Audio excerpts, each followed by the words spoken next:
জীবিকার সন্ধানে গিয়ে মর্মান্তিক সড়ক দুর্ঘটনার কবলে কাতারের ৫ বাংলাদেশি সহ ৬ জন, প্রাণ গেল সবার।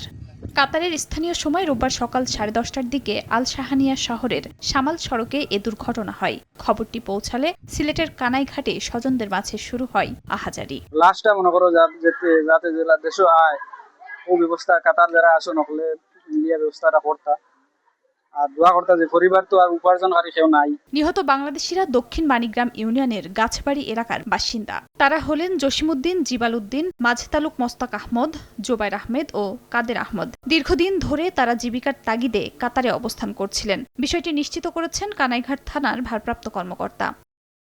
মিডিয়ায় দেখতেছি ঘটনা সঠিক, পাঁচজন মারা গেছে। স্থানীয় প্রবাসী বাংলাদেশি সূত্র জানিয়েছে, দুর্ঘটনায় ঘটনাস্থলেই তাদের মৃত্যু হয়। তবে কী কারণে এ দুর্ঘটনা সে বিষয়ে তাৎক্ষণিকভাবে বিস্তারিত কোনো তথ্য পাওয়া যায়নি। বিষয়টি নিয়ে কাতারের সংশ্লিষ্ট কর্তৃপক্ষ কাজ করছে। নিহত অপর ব্যক্তি ভারতীয় নাগরিক। সময় সংবাদ, সিলেট।